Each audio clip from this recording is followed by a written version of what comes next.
하나님 말씀 하박국 1장 12절에서 17절까지 말씀입니다. 하박국 1장 12절에서 17절까지 말씀 교독하겠습니다. 선지자가 이르되 여호와 나의 하나님 나의 거룩한 이시여 주께서는 만세 전부터 계시지 아니하시나이까 우리가 사망에 이르지 아니하리이다. 여호와여 주께서 심판하기 위하여 그들을 두셨나이다. 반석이시여 주께서 경계하기 위하여 그들을 세우셨나이다. 주께서는 눈이 정결하심으로 악을 참아 보지 못하시며 패역을 참아 보지 못하시거늘 어찌하여 거짓된 자들을 방관하시며 악인이 자기보다 의로운 사람을 삼키는데도 잠잠하시나이까. 주께서 어찌하여 사람을 바다의 고기 같게 하시며 다스리는 자 없는 벌레 같게 하시나이까. 그가 낚시로 모두 낚으며 그물로 잡으며 투망으로 모으고 그리고는 기뻐하고 즐거워하여 그물에 제사하며 투망 앞에 분향하오니 이는 그것을 힘입어 소득이 풍부하고 먹을 것이 풍성하게 됨이니이다. 그가 그물을 떨고는 계속하여 여러 나라를 무자비하게 멸망시키는 것이 옳으니까. 아멘. 이 밤에 기도의 자리에 나오신 여러분들을 축복하고 환영합니다. 주께서 여러분의 심령 가운데 굳건함을, 강건함을 더해 주시기를 간절히 바랍니다. 그 수영을 배우면은요, 이제 여러 가지 그 영법에 따라서 진도를 나가게 되죠. 처음에는 그 발차기부터 시작해가지고 자유형을 배우게 되고요. 어느 정도 익숙해지면 배영을 배우게 됩니다. 이제 그것도 익숙해지면은 평영을 배우고 또 이제 자유형, 배영, 평영 이런 영법들이 다 이제 어느 정도 이르게 되면은 이제 드디어 접영도 배우게 되죠. 자유형 배울 때만 하더라도요. 물 좀 안 먹었으면 좋겠다. 이런 생각하거든요. 빨리 이 자유형 잘 배우고 싶다. 이런 생각을 합니다. 그런데 배영까지 배우게 되면은 나는 언제처럼 저 사람들처럼 평영을 배울 건가 이런 생각을 하게 되고요. 또 나중에 평영을 배우게 되면 그 배영, 평영을 배우게 되면 나도 저 사람처럼 멋있게 접영도 할 수 있었으면 좋겠다 이런 생각을 하게 되거든요. 저는 그랬었습니다. 그러니까 그때만 하더라도 이 네 가지 영법, 자유형, 배영, 평영, 접영 이 네 가지 영법 다 배우면은 끝인 줄 알았어요. 근데 나중에 다 배워놓고 보니까 또 그게 끝이 아니더라고요. 이 영법들 다 배우고 나니까 왜 나는 호흡이 이렇게 자연스럽지 않나? 어떻게 하면은 물을 더 효율적으로 잡을 수 있을까? 어떻게 하면은 더 힘들이지 않고 빨리 그렇게 갈 수 있나? 발차기는 몇 비트로 차는 게 훨씬 더 효과적인가? 이제 참 이 내용이 사실은 그냥 기초적인 내용들이거든요. 자유형에 관한 것이고 그런 기초적인 것들인데 처음 수영을 배우고 처음 물에 들어갈 때는 이해하지 못하던 것들이 어느 정도 영법들을 다 배우고 익숙해지니까 그것들이 다시 보이더라는 거예요. 그러니까 지금 무슨 말 하는가 싶죠? 제가 수영 잘한다.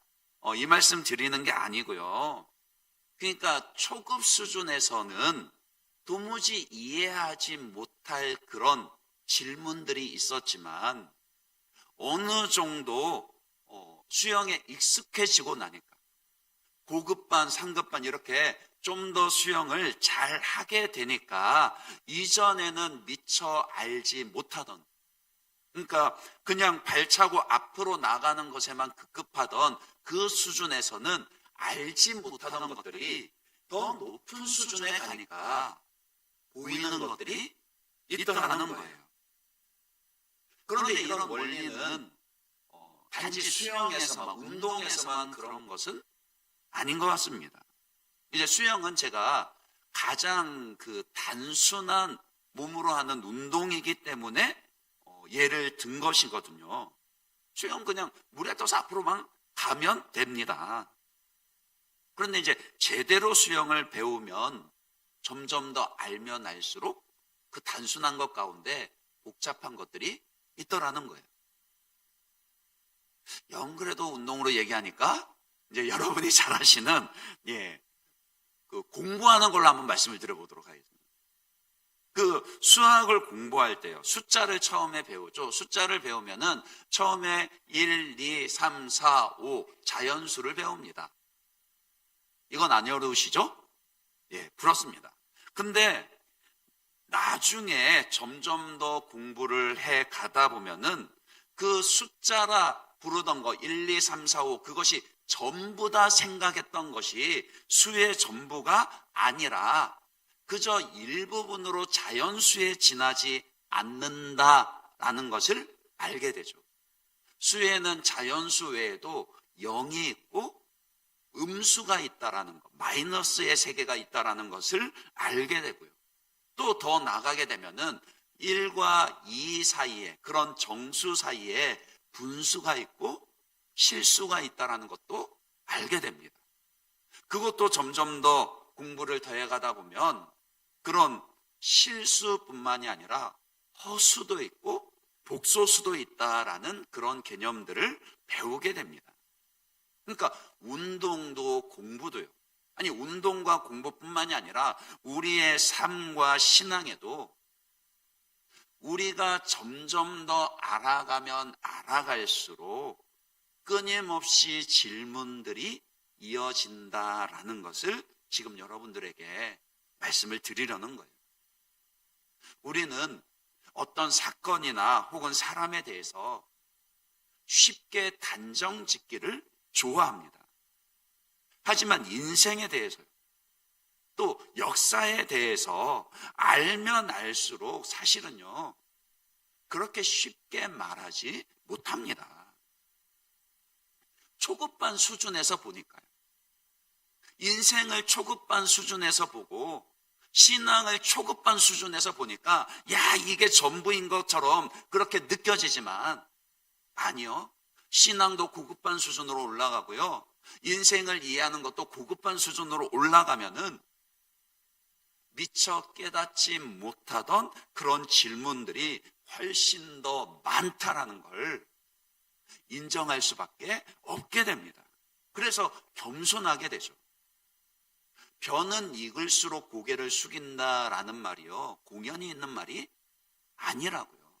그러니까 더 배울수록 더 많이 알게 될수록 공통적으로 나타나는 특징은 뭐냐면은 겸손하게 된다라고요.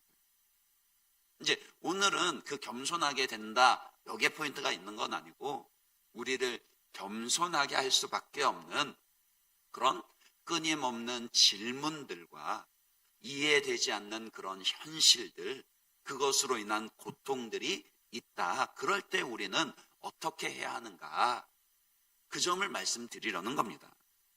오늘 본문의 하박국 선지자의 기도를 통해서도 그 진리를 확인을 하게 되거든요. 그래서 오늘 이 하박국 선지자의 기도를 통해서 우리의 삶에서 또 우리의 신앙에서 계속되는 그런 질문과 모순들 앞에서 어떤 태도를 가져야 할지 함께 상고하며 은혜를 나누려고 합니다. 먼저는요, 질문이 계속된다라는 것을 인정해야 합니다. 다 이해하지 못한다라는 것, 내가 이해하지 못하는 부분들이 있다라는 것을 인정해야 한다라고요. 지난주 금요기도의 시간에도 살펴보았지만요, 하박국 선지자에게는 해결되지 않는 그런 인생의 질문, 신앙의 고민이 있었습니다. 하박국 1장 2절에서 4절입니다. 거기에 보시면은 여호와여 내가 부르짖어도 주께서 듣지 아니하시니 어느 때까지리까 내가 강포로 말미암아 외쳐도 주께서 구원하지 아니하시나이다. 어찌하여 내게 죄악을 보게 하시며 패역을 눈으로 보게 하시나이까. 겁탈과 강포가 내 앞에 있고 변론과 분쟁이 일어났나이다. 이러므로 율법이 해야하고 정의가 전혀 시행되지 못하오니 이는 악인이 의인을 애워쌌으므로 정의가 굽게 행하여 짐이니이다. 그러니까 그의 질문은 이거죠. 거룩하신 하나님께서 이 세상을 통치하고 계시는데 어떻게 이처럼 세상에 악이 횡행할 수 있는가? 어떻게 정직한 자들이 아니라 악인들이 형통하고 하나님은 그런 죄악을 그냥 내버려 두시는가? 이런 질문이었습니다.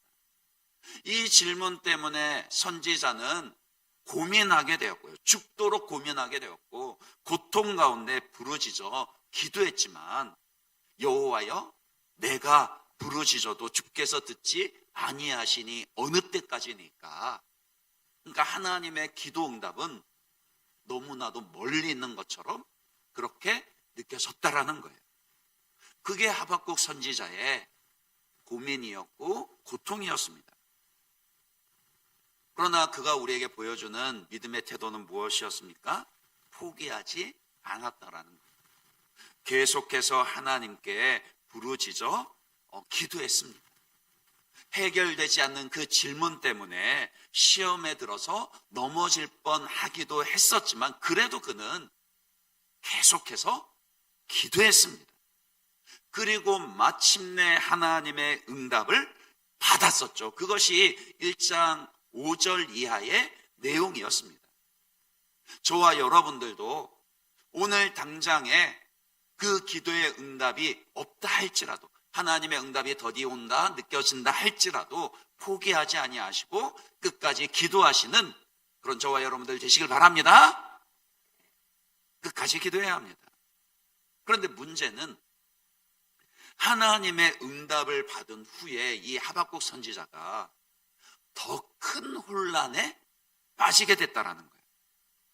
아마도 그는 하나님께서 다윗 왕과 같은 위대한 신앙의 인물을 세우셔서 이 이스라엘 나라 안에 있는 그런 악인들을 심판하시고 하나님의 나라를 임하게 할 것이라 기도하면서 그렇게 기대했을지 모르겠습니다.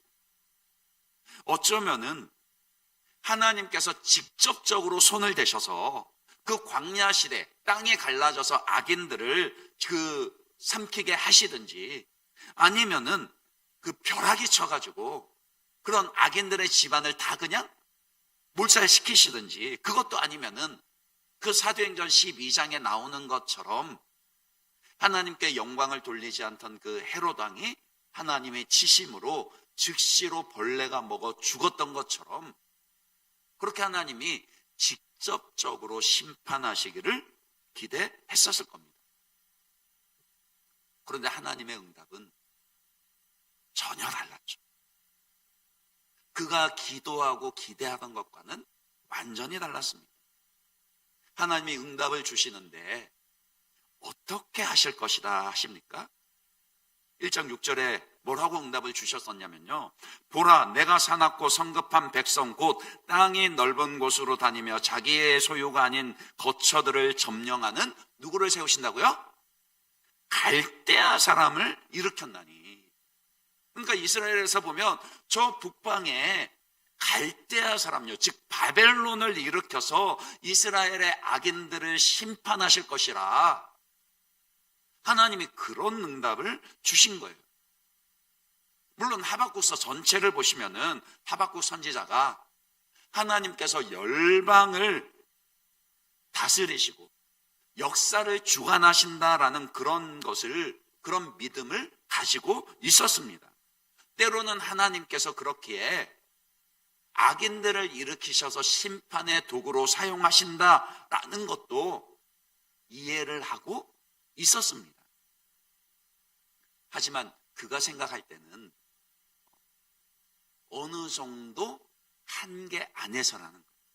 그러니까 하나님이 악인을 들어서 불순종하거나 죄를 범하는 하나님의 백성들을 심판하시기는 하시더라도 설마 망하게까지 심판하시겠는가? 예루살렘 성벽이 회파되어지고 하나님의 성전이 무너지기까지 그렇게 심판하시겠는가? 그러지는 않을 것이라 그렇게 믿었던 것이죠. 그게 그의 생각이었습니다. 그래서 5절 말씀에 근데 그러니까 하나님의 응답이 이해가 되지 않는 거예요. 이 하나님의 응답 때문에 더 혼란에 빠지게 된 거예요. 5절에 보시면은 여호와께서 이르시되 너희는 여러 나라를 보고 또 보고, 그 다음에 뭐라고요? 놀라고 또 놀랄지어다. 너희의 생전에 내가 한 가지 일을 행할 것이라 누가 너희에게 말할지라도 너희가 믿지 아니하리라. 그러니까 완전히 놀라고 또 놀랄 수밖에 없는 그런 두려운 정도. 누가 말해 주더라도 믿을 수 없을 만큼, 그만큼 하나님께서 완전한 심판을 행하실 것이라 그런 말씀을 하신 거예요. 크고도 강한 군세를 일으키셔서요. 그 이방의 군대들이 쳐들어와서 이스라엘의 악인들은 물론이고 나라 자체가 완전히 망하게 될 것이다. 하나님 그런 말씀을 하시는 거예요. 그래서 혼란에 빠졌습니다. 아니, 하나님께서 악인들을 심판하시는 거, 예, 맞아요, 하나님. 그거 당연합니다. 제가 하나님께 기도했던 게 바로 그겁니다. 저 눈앞에 보이는 저 악인들, 악을 행하면서도 떵떵거리며 잘 사는 저 사람들 속히 심판하여 주십시오. 예, 제가 그렇게 기도했습니다. 그런데 하나님, 아무리 그렇기로서니 하나님께서 어떻게 자기 힘을 자기의 신으로 삼는 저 더 큰 악인들을, 그래도 이스라엘 백성들은 아무리 악하다 해도 하나님을 알고 하나님이 계시다라는 건 아는 자들인데 좀 무도하게 자기 힘을 자기의 신으로 삼는 저 이방 족속 세상 사람들을 들어서 하나님의 자녀들을 그토록 완전히 심판할 수 있습니까? 하나님 그럴 수는 없지 않습니까? 그러니까 하나님의 섭리와 응답은요, 하박국 선지자의 예상을 완전히 뛰어넘는 것이었습니다. 마치 그 초급반 수준의 문제를 다 풀고 났더니 더 심화되고 어려운 수준의 문제가 주어진 것과 마찬가지예요.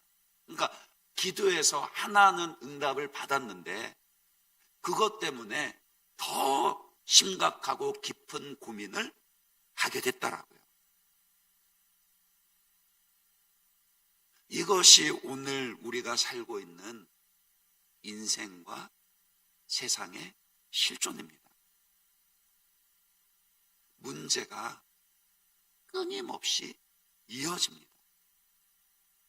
내가 오늘 기도해서 하나님 앞에 응답 받는다 할지라도 더 이상 아무런 고민 문제 없이 살 수 있는 게 아니더라고요. 아니, 설령 하박국 선지자처럼 내 기대와 다른 응답이 아니다 할지라도, 내가 바라는 대로 일이 이루어진다 할지라도 한 번 기도하고 응답받는 것으로 질문이 끝나지가 않더라는 겁니다. 그것은 크게 보면 두 가지 이유 때문입니다. 한 가지는 긍정적인 이유고 다른 한 가지는 부정적인 이유입니다. 첫 번째로 긍정적인 이유는 무엇이냐면요, 하나님이 너무 크신 하나님이시라는 거예요. 우리가 하나님을 온전히 이해하기, 우리가 하나님의 섭리와 통치를 다 이해하기에는 너무나도 크고 깊고 오묘합니다. 로마서 11장 33절에 그래서 뭐라고 고백을 합니까? 로마서 11장 33절에 보시면은요, 사도가 이렇게 고백을 합니다. 깊도다 하나님의 지혜와 지식의 풍성하며 그의 판단은 헤아리지 못할 것이며 그의 길은 찾지 못할 것이로다. 제가 이 구절은 미처 자막을 못 드렸는데, 하나님의 지혜와 지식이 너무나도 풍성해서 감히 우리가 헤아리지 못하며 그분의 길은 너무나도 높아서 우리의 수준으로는 찾지 못할 거라고요. 그러니까 그거는 하나님이 너무 크셔서 그렇습니다. 그렇게 우리의 인생에는, 우리의 신앙에는 날마다 계속해서 더 하나님을 알아가야 하는 것이고, 하나님을 더 깊이 알아가기 위한 질문들을 가질 수밖에 없는 것이죠. 그것을 인정해야 합니다.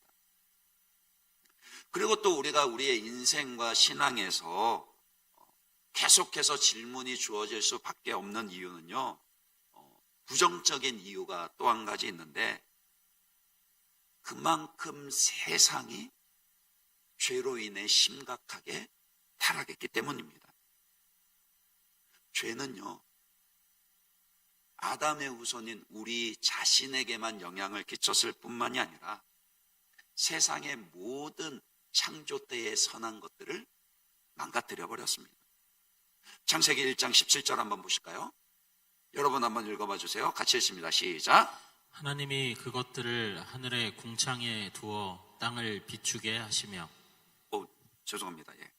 3장 17절이에요. 오늘 제가 인용 구절들을 좀 잘못 준 것 같은데 3장 17절에 보시면 아담과 하와가 범죄한 이후에 하나님께서 그들에게 심판을 하시며 저주를 하시는데 3장 17절에 보시면 이런 구절이 있습니다. 아담에게 이르시되 내가 내 아내의 말을 듣고 내가 내게 먹지 말라 한 나무의 열매를 먹었은즉, 그 다음에 하나님이 어떻게 심판을 하신가 보십시오. 땅은 너로 말미암아 저주를 받고 너는 평생에 수고하여야 그 소산을 먹으리라. 죄를 범한 것은 누구였습니까? 아담이었어요. 아담과 하와였어요. 그런데 지금 무엇도 같이 저주를 받고 있습니까? 땅이 저주를 받고 있습니다. 아담이 타락했지만 모든 피조물과 세상도 그 죄의 영향을 받게 되었더라고요. 하나님의 형상인, 그러니까 만물의 으뜸으로 하나님의 형상으로 지음받은 인간이 죄를 범하여 타락한 결과가 세상에도 나타나게 되었더라고요. 그래서 아담 이후로 모든 세대에 걸쳐서 세상은 불합리하고 불의한 일들이 끊임없이 벌어지게 됐습니다. 세상에 악인이 형통하고 횡행하게 된 것은 비단 하박국 선지자 시대에만 해당한 것도 아니었고 그의 고민만도 아니었다라고요. 모든 세대에 모든 사람들에게 주어진 고통이요 저주입니다. 우리는 지금 그처럼 죄로 인해 타락한 세상 가운데 살고 있습니다. 그래서 우리의 삶에는요, 우리가 살아가고 있는 이 세상에는 문제가 끊이지 아니하고 우리가 고민하고 질문할 수밖에 없더라고요. 이거 인정해야 합니다. 하나님의 크심을 인정해야 하고 우리가 살고 있는 이 세상의 죄악됨을 인정해야 합니다. 그래야 답을 찾을 수 있다라고. 왜 이래? 세상이 왜 이래? 내 인생은 왜 이 모양 이 꼴이야? 그렇게 불평만 하는 것으로는 답이 찾아지지가 않습니다. 왜 그런지 그럴 수밖에 없음을 인정하는 그 자리에서부터 비로소 답을 찾을 준비가 되는 것이죠. 그리고 그 다음 단계는요, 진리 위에 서는 겁니다. 삶과 세상 속에 모순이 가득하다라는 것을 인정하는 것만으로는요 해결이 되지 않잖아요. 그렇잖아요. 여러분들 제가 막 이렇게 말씀드린다고 해서 어디 멀리 떨어진 달나라 사람 이야기하는 겁니까? 여러분 인생 가운데 고민되는 거 있으시잖아요. 그 고민 때문에 고통당하는 게 있으시잖아요. 근데 그래, 내 삶에는 고통이 있어, 내 삶에는 질문이 있을 수밖에 없어, 이거 인정한다고 해서 문제가 해결이 됩니까? 그렇지 않더라고요. 어떻게 보면은요, 그런 태도는 우리 신앙의 태도가 아니라 대표적으로 그 불교적인 태도입니다. 그 석가에게는요, 그 키사코타미라는 그 여제자가 있었거든요. 그 키사코타미가 처음 석가에게 나왔을 때는 죽은 아들을 안고 나왔습니다. 슬픔으로 가득 차서 그 어린 아들을 앞에 내놓으며 제발 이 아들 다시 살려달라고 그렇게 눈물로 부르짖어 간청했습니다. 그래서 석가가 그 키사코타미에게 뭐라고 얘기를 했냐면요, 좋다, 대신 빨리 저 마을로 들어가서 한 번도 해지기 전까지 한 번도 죽음이 찾아오지 않은 집에서 겨자씨 하나를 얻어와라, 이렇게 시켰거든요. 그러니까 아들을 살리고 싶은 마음에 그 키사코타미가 불이 나게 마을로 달려갑니다. 그리고는 간절함으로 막 집집마다 문을 다 두드리는데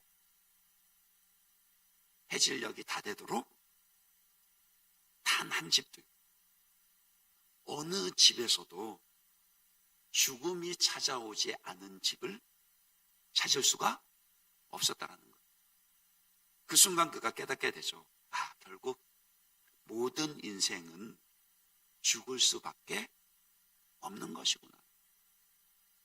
사랑하는 내 아들도 모든 인생이 가는 그 길을 간 것이구나. 그 진리를 깨닫습니다. 그러고는 이제 석가의 제자로 출가를 하게 되죠. 그러니까 말하자면은 그 불교의 가르침으로 대표되는 세상의 가르침은 우리가 모순으로 가득 찬 그 죄의 영향으로 모순투성이일 수밖에 없는 이 세상의 질문들, 우리 힘으로는 어찌할 수 없으니 그냥 순응하고 받아들여라. 그런 가르침인 겁니다. 맞습니다. 일정 부분에선 진리입니다. 모든 사람이 죽는다라는 거, 틀림없는 진리입니다. 하지만 기독교 신앙은요, 그게 전부가 아니잖아요. 왜냐하면 예수님은 우리에게 죽음 너머의 영생을 가져다 주신 분이시기 때문입니다.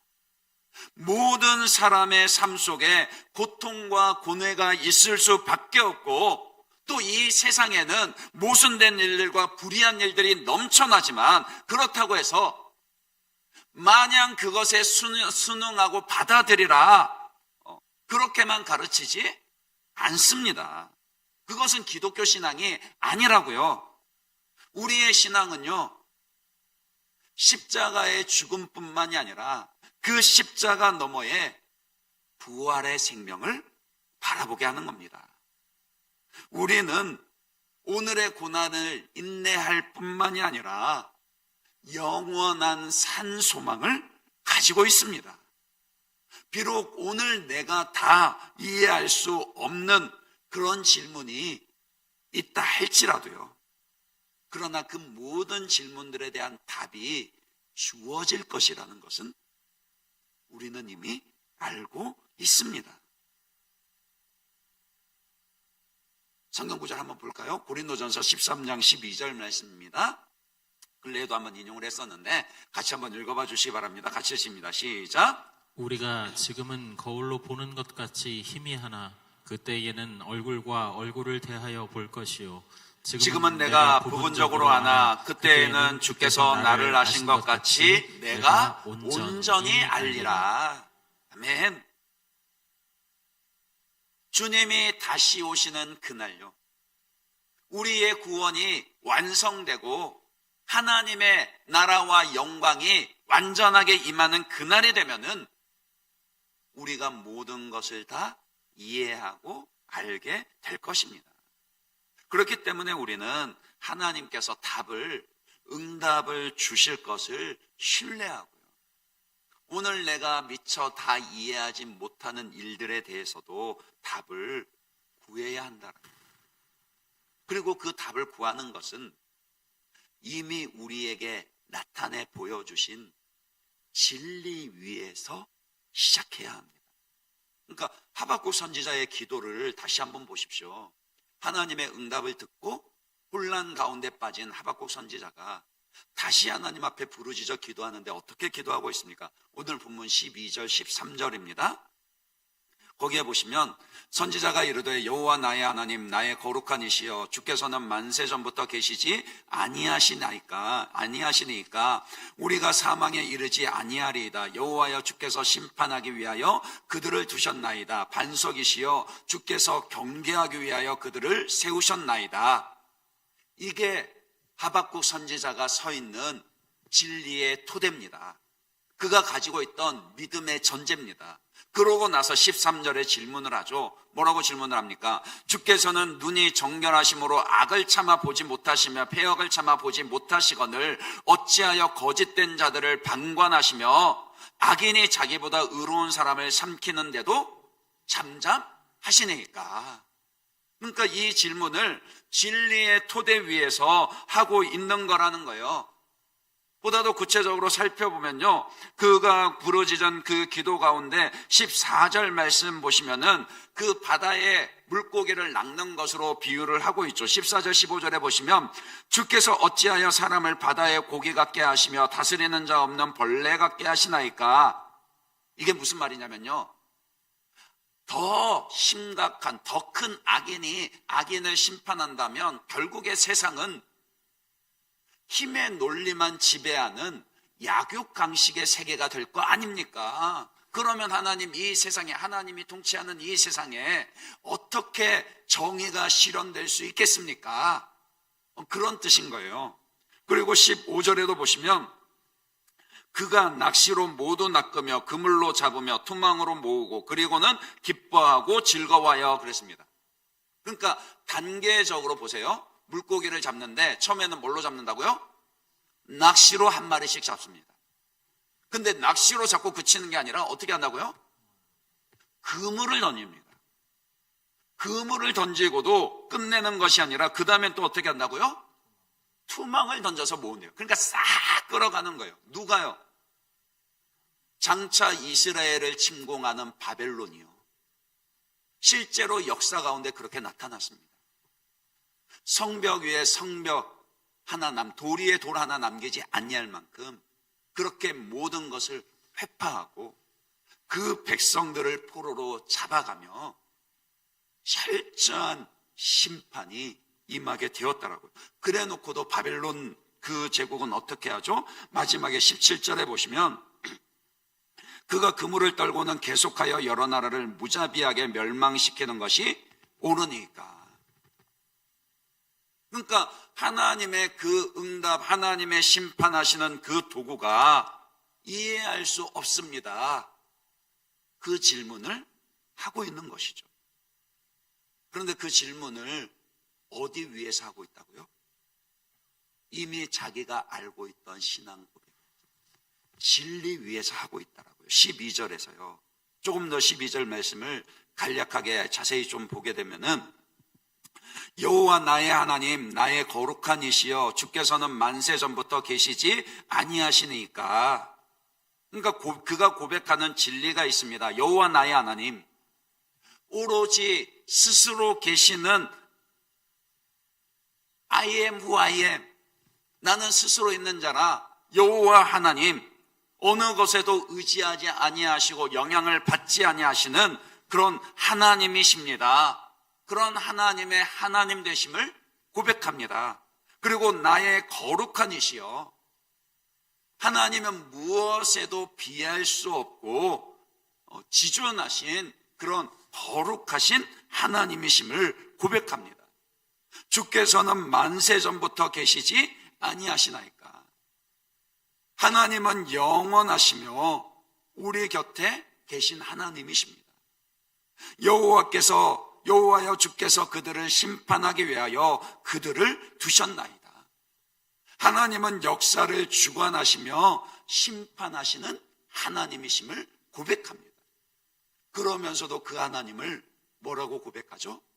나의 반석이시여. 그러니까 자기가 지금 삶의 모순과 그 고통 때문에 죽을 것 같은 순간에도 하나님이 나의 반석이 되십니다. 이 신앙 고백을 놓지 않고 있고요. 그 진리 위에 굳건히 서 있다라. 그러니까 이렇게 그 진리 위에서 우리는 지금 눈앞에 이해되지 않는 현실에 대한 그 질문에 대한 답을 구해야 합니다. 이게 아주 중요한 원리요 태도라고요. 지금 내가 어떤 선택을 내려야 할지, 삶이 혼란스러울수록 여러분들이 이미 받은 말씀, 이미 주께서 알게 하신 그 진리부터 확인하십시오.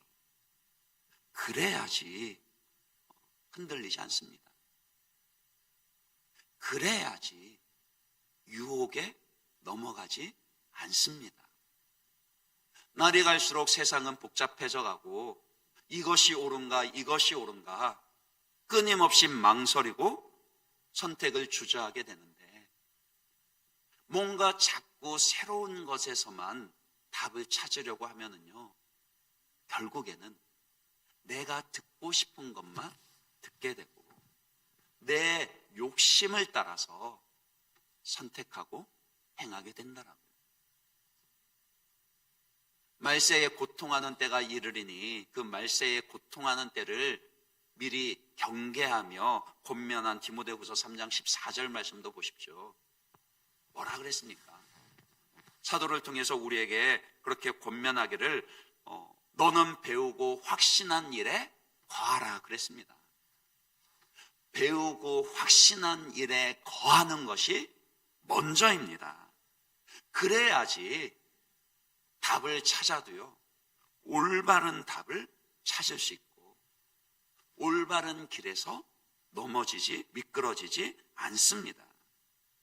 당장 눈앞에 마주한 문제의 어떤 해결책만 찾으려고 하지 마시고요, 그 이면의 말씀의 진리를, 그 원리가 되는 진리를 확인하고 찾아야 합니다.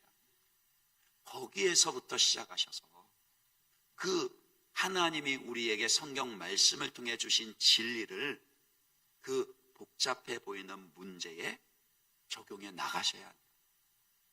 그래야지 복잡한 것이 단순해지고 어려운 것이 답이 찾아집니다.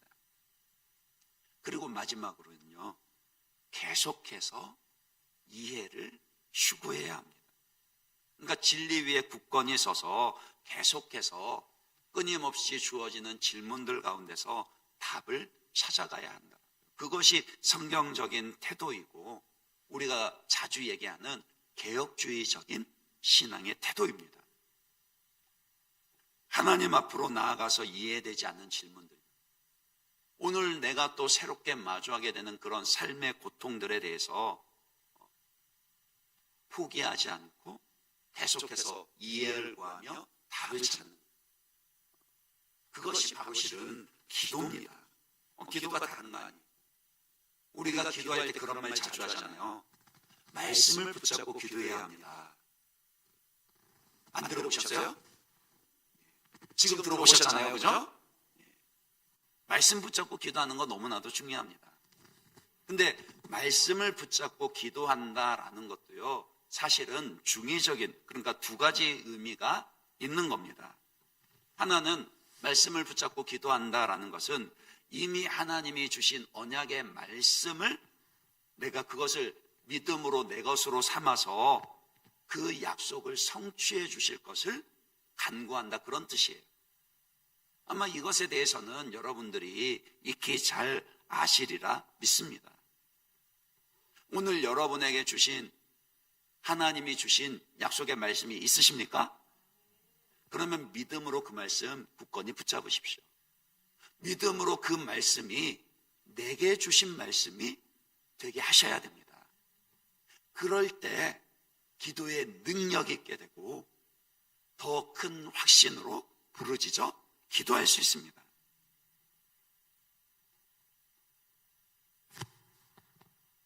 그리고 또 말씀을 붙잡고 기도한다라는 것은 어떤 의미가 있냐라면요, 앞서 말씀드린 것처럼 이해되지 않는 질문을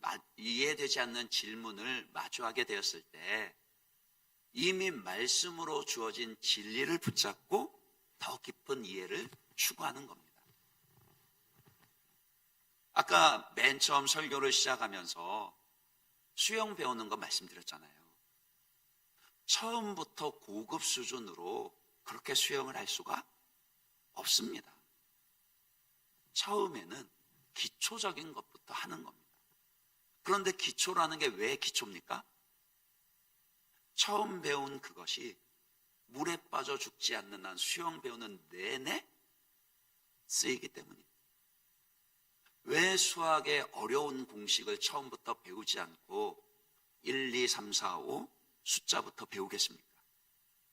아무리 복잡하고 어려운 수식이라 할지라도 결국 그 수식은 숫자로 이루어지기 때문입니다. 그러니까 오늘 우리 삶에 아주 복잡해 보이는 그런 문제들도요, 처음 우리에게 하나님이 나타내 보이신 그 진리는 여전히 진리고요. 그리고 그 진리 위에 굳건히 서서 오늘 내게 새롭게 주어진 그 고민과 질문들 가운데서도 답을 찾아갈 수 있게 되는 겁니다. 어쩌면은 하박국 선지자처럼요, 기도했는데 내 생각과는 전혀 다른 그런 응답이 주어질 수도 있죠. 예, 맞습니다. 그럴 수도 있습니다. 또 어쩌면은 기도 응답이 내가 생각한 타이밍보다 훨씬 더 늦을 수도 있습니다. 기도에도 답답하기만 한 그런 시간들을 허락하실 때도 있습니다. 그러나 말씀드렸듯이 이미 우리가 믿고 고백하는 진리가 무엇입니까? 여러분이 믿는 믿음의 내용이 무엇입니까? 우리 하나님은 살아계신 하나님이십니다.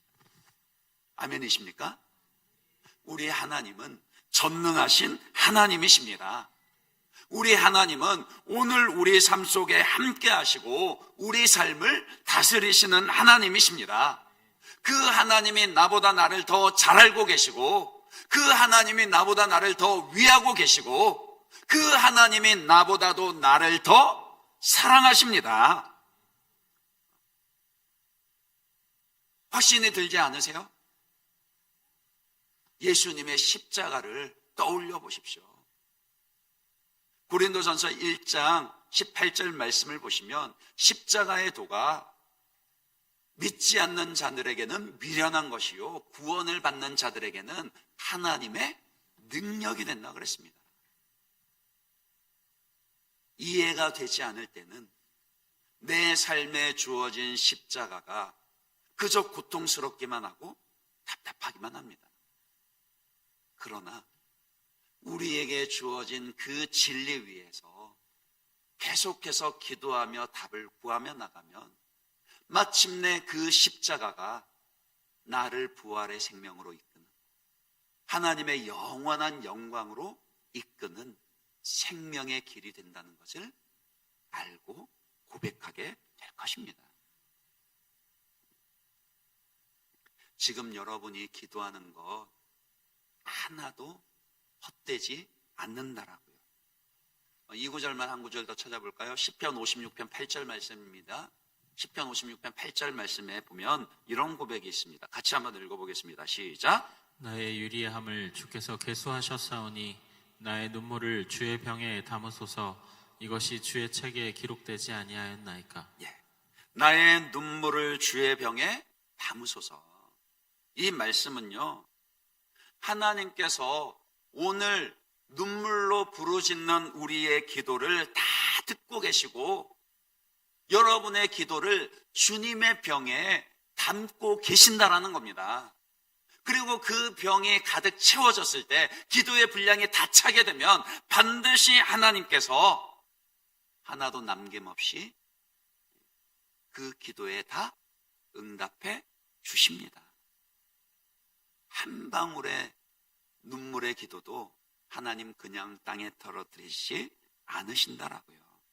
그러니 낙심하지 마시고 오늘 내 삶에 이해되지 않는 또 다른 그런 고통과 질문이 주어졌다 할지라도 우리는 그 십자가의 진리를 붙잡고 믿음으로 기도해야 합니다.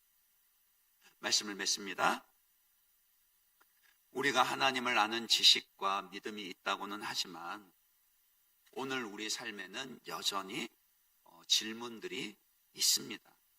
때로는 우리의 믿음과 어긋나는 그런 모순들로 인해서 죽을 것만큼 고민이 되기도 하고 고통이 되기도 합니다.